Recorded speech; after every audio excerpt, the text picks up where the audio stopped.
Au début, on était beaucoup dans l'immobilier. J'essayais de faire voir les projets différemment aux clients avec la réalité virtuelle. Donc, on retourne vers environ 10 ans. Le gap qu'il n'avait pas, en fait, dans le marché, c'était tout ce qui était au niveau du particulier qui voulait se construire une maison. Et lui, il ne voulait pas attendre 3, 4, 5 semaines avant de recevoir un 3D et de le visualiser. Donc, je me suis lancé dans l'instantané en 3D, en fait. J'étais un peu plus rêveur dans la manière que je voulais proposer une solution à un problème, mais je ne savais pas encore comment le faire.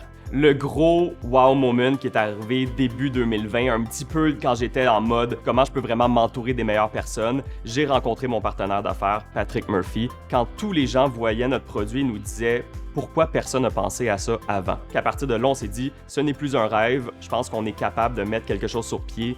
Ce qui est vraiment le fun dans ce qu'on est en train de développer, en fait, et ce qu'on a mis dans le marché, c'est qu'on avait un rêve au début en disant faut automatiser la création d'un plan d'architecture, d'une visualisation, etc.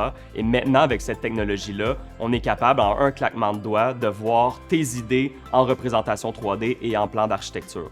Au tout début de l'entreprise, ça a été la boîte à souliers et le fichier Excel. Donc, on ne sait pas trop l'information qu'on vient mettre là-dedans. On est juste en mode, tout ce qui a l'air d'un chiffre et d'une manière de bien le gérer, je vais le mettre dans un dossier Excel. Quand on a commencé vraiment à avoir plus de clients et d'avoir un plus gros volume de ventes, c'est là qu'on s'est dit, faut automatiser des choses. Ça prend des manières d'automatiser et d'avoir un peu une vision globale également de tes finances, d'être capable de bien comprendre la santé financière de ton entreprise. L'image de marque de QuickBooks parlait déjà très fort. Donc, on le savait déjà un petit peu ce que ça pouvait faire, des capacités que ça pouvait faire et qu'il y a une structure qui suit cette entreprise-là également. Donc, on le sait qu'on va être bien accompagné, on le sait qu'on va pouvoir parler à quelqu'un si jamais on a un problème. Pour nous, c'était tout ce qui était l'intégration. Donc, ça prenait un logiciel qui s'intègre bien dans nos processus actuels.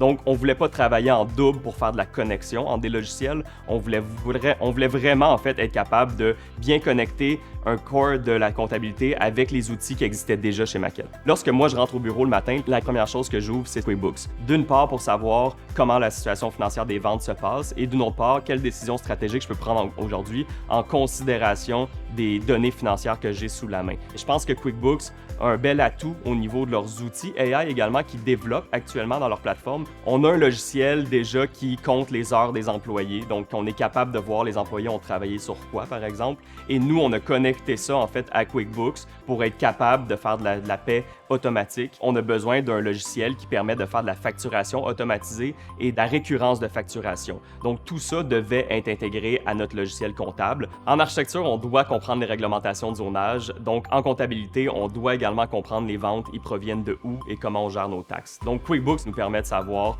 la taxe vient d'où et comment on peut la remettre et comment on peut la déclarer également. Ça vaut vraiment la peine de voir le potentiel de ce que QuickBooks peut apporter. Moi, en instaurant des logiciels comme QuickBooks, je me suis libéré du fardeau de prendre mon dimanche matin et de faire ma facturation et la gestion de mes dépenses. Et maintenant, je peux faire autre chose parce que j'ai réduit de 16 heures environ la gestion financière de comptabilité que j'avais à faire par mois. Le conseil que je donnerais aux jeunes entrepreneurs, c'est de prendre toutes les ressources qui sont à ta disposition, que ce soit des plateformes que tu dois utiliser, que ce soit une nouvelle manière de gérer pour aller plus rapidement. On s'est fait dire, utilise QuickBooks pour automatiser et être capable d'avoir une meilleure connaissance de ta santé financière. Et moi, mon objectif en tant qu'entrepreneur, c'était de prendre ce conseil-là et de l'implémenter dans la gestion de mon entreprise.